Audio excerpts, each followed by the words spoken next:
Have you ever looked at those perfectly styled kitchens with open shelves, clean stacks of plates, neutral ceramics, maybe a small plant, and thought, why doesn't my space ever look like that? Or maybe you've considered removing your upper cabinets entirely, imagining a lighter, more modern kitchen. But something in you hesitates. Because what if it ends up looking messy instead of minimal? What if it feels harder to live with instead of easier? That hesitation is actually the most important part of this conversation. Because open shelving isn't good or bad. It's not a universal upgrade. It's not a design trend that works equally for everyone. And the reason so many people feel disappointed after installing it isn't because they did something wrong, it's because no one told them that open shelving is deeply dependent on how you live, not just how you want your space to look. In fact, recent home design surveys and kitchen renovation data in the US show something interesting. While open shelving surged in popularity over the past decade, satisfaction with it is highly polarized. Some homeowners love it and say they would never go back. Others regret it within months. Not years, months. So the real question isn't, is open shelving a good idea? The real question is, who is it actually for? Let's start with what open shelving really does to a space, because this is where most people misunderstand it. Visually, open shelves reduce what designers call visual weight. Upper cabinets are large, solid blocks. They take up space not just physically, but visually. When you remove them, the room immediately feels lighter, more open, sometimes even larger. That's the part people fall in love with. But here's the trade-off that doesn't get talked about enough. When you remove cabinet doors, you also remove concealment. Every single item becomes part of the visual design of your kitchen. Your plates aren't just plates anymore. Your mugs aren't just mugs. They're now decor. And that shift changes everything. So let me ask you something. When you open your current cabinets, what do they actually look like inside? Are things neatly stacked, color-coordinated and intentional? Or are they real, slightly mismatched, a little crowded? Maybe a mix of everyday items and things you haven't used in months. Because whatever your honest answer is, that's exactly what open shelving will reveal. And this is where we start to see the first major divide. Open shelving works extremely well for people who naturally maintain visual order without needing to think about it too much. Not perfection, but consistency. People who tend to put things back in the same place, who edit what they own regularly, who don't accumulate excess items just in case. For them, open shelving doesn't feel like work. It feels like an extension of how they already live. But what about everyone else? Because here's something that doesn't get said often enough: most homes are not optimized for display. They're optimized for function. Real life creates visual noise. Different dish sets, random containers, impulse purchases, gifts, seasonal items. And closed cabinets quietly absorb all of that. They create a buffer between your life and your visual space. When you switch to open shelving, that buffer disappears. So instead of asking, do I like how open shelves look? A better question might be, do I want my daily life on display all the time? Because that's the reality of it. And here's where things get even more specific. Think about your daily routine. How often are you cooking? How many people are using the kitchen? Is it just you? A partner? Kids? Because the more people interacting with the space, the harder it becomes to maintain that curated look. Not because anyone is doing anything wrong, but because shared spaces naturally become less controlled. So if you're in a busy household, with multiple people grabbing dishes, putting things away quickly, not always in the same spot, open shelving starts to require effort. Not a huge amount, but enough that you notice it. Enough that it can slowly shift from "this looks nice" to "this is one more thing I have to manage."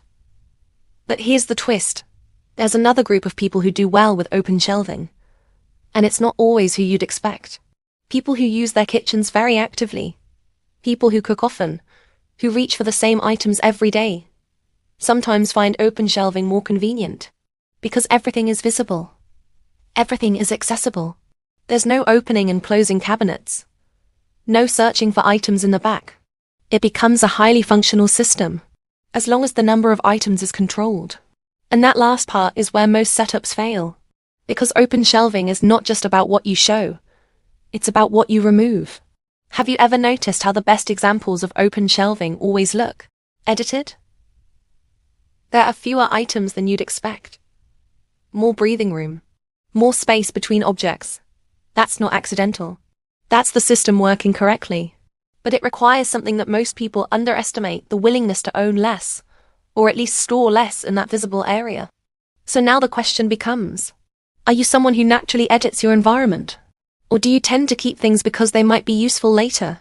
Because one of those tendencies works beautifully with open shelving, and the other creates friction.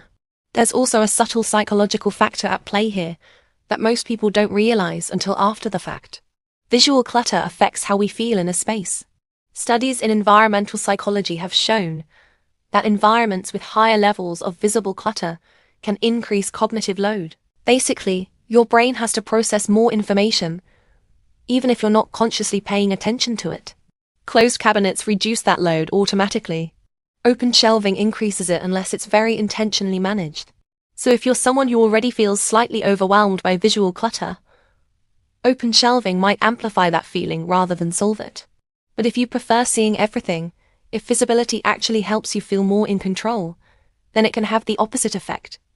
It can make your space feel clearer and more usable. And this is where the conversation shifts from aesthetics to personality. Because at the surface level, open shelving looks like a design choice. But underneath, it's really a lifestyle match. So how do you actually know which side you fall on before you commit to removing your cabinets? How do you predict whether you'll love it or quietly regret it 6 months later? Because there are a few very specific signs that almost always predict the outcome, and once you see them, the decision becomes much clearer. So what actually happens when someone who isn't a natural fit for open shelving tries to make it work anyway? This is where things start to quietly unravel in ways that aren't always obvious at first. The shelves go up. The styling looks great for a few days, maybe even a few weeks. And then slowly, almost invisibly, the system begins to break down. A mug gets placed slightly out of alignment. A random grocery item lands on the shelf. Just for now, a stack of plates doesn't get restyled after the dishwasher unload. And without realizing it, the visual calm that made the shelves appealing in the first place starts to dissolve into something that feels busy. Have you ever walked into your kitchen and felt like something was off, even though everything was technically clean? This is often where open shelving reveals its biggest weakness. It doesn't tolerate visual inconsistency very well. Closed cabinets hide variation. Open shelves amplify it. Every mismatch in color, every irregular shape, every extra item becomes part of the visual field. And if your natural habits lean toward convenience over curation, the shelves will reflect that back to you almost immediately. There's also a time factor that most people underestimate. Maintaining open shelving isn't about one big effort. It's about dozens of small, repeated adjustments. Tiny resets throughout the day that keep things aligned. And if your schedule is already full: work, commuting, family, everything else, those small adjustments are usually the first thing to fall away. Not because you don't care, but because they're not urgent. And that's the trap. Open shelving punishes non-urgent neglect more than almost any other design choice. But here's the part that surprises a lot of people. Even when open shelving isn't working, people often hesitate to admit it. Why? Because they've already invested time, money, and effort into making it happen. There's a psychological effect here, known as commitment bias. Once you've committed to an idea, especially one that's popular or aesthetically praised, it becomes harder to step back and question whether it actually fits your life. So instead of removing the shelves, people try to fix the symptoms. They buy matching containers. They reorganize repeatedly. They spend more energy trying to force the system to work. And this leads to an important question. What if the issue isn't how you're using open shelving, but whether you should be using it at all? Because when you look at homes where open shelving works beautifully, there's a pattern that becomes hard to ignore. The people in those homes aren't fighting the system. They're aligned with it. Their habits naturally support the outcome. Their kitchens aren't just styled. They're maintained in a way that keeps the styling intact without constant effort. So what does that actually look like in real life? It usually comes down to 3 key behaviors. First, there's consistency in what gets placed on the shelves. Not everything goes up there, only items that visually belong together. Second, there's a habit of resetting the space regularly, often without thinking about it. And third, there's a willingness to remove items that don't fit the visual system, even if they're useful.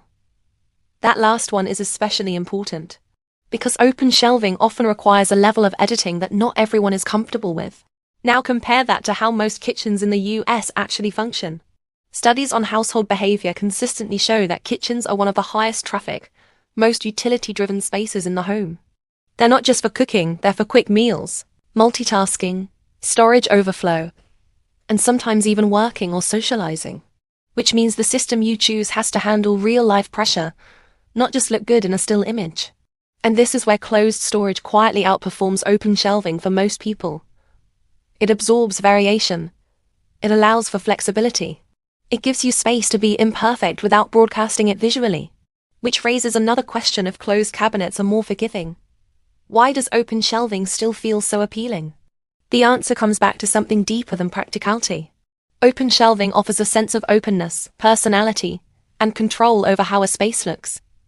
It feels intentional. It feels curated. And in a world where so many environments feel cluttered or chaotic, that sense of visual clarity is incredibly attractive. But the key word there is visual. Because the feeling of clarity doesn't always match the reality of maintaining it. So how do you decide what's actually right for you? Instead of asking, do I like open shelving? A better question might be, do my habits support open shelving? Think about how you currently use your kitchen. Do you naturally put things back in the same place every time? Do you enjoy organizing and resetting spaces? Do you tend to keep a limited number of items, or do things accumulate over time? Your answers to these questions are far more predictive than your aesthetic preferences. And here's something important to understand. Choosing not to use open shelving isn't a compromise. It's not settling for something less stylish. It's aligning your space with how you actually live. Because the most successful homes aren't the ones that follow trends perfectly. They're the ones where design and behavior work together instead of against each other. At the same time, this doesn't have to be an all-or-nothing decision. Some of the most functional kitchens use a hybrid approach. A small section of open shelving for frequently used, visually consistent items. Closed cabinets for everything else. This allows you to get the aesthetic benefit without taking on the full maintenance burden. And for many people, that balance is where things finally start to feel both beautiful and manageable. So if you've been thinking about adding open shelving, or wondering why yours isn't working the way you expected, it might not be about doing it better. It might be about understanding it more honestly. About recognizing the difference between what looks good in a photo and what works in a real, everyday environment. And once you see that clearly, something shifts.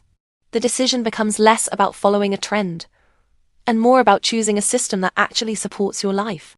Not just on your best, most organized days, but on your busiest, most unpredictable ones. Because in the end, good design isn't about forcing yourself to live a certain way. It's about creating a space that works with you. Quietly, consistently, without asking for more than you can realistically give. And when that alignment happens, the space doesn't just look better. It feels better. And that's the part most people are actually searching for, even if they don't realize it yet.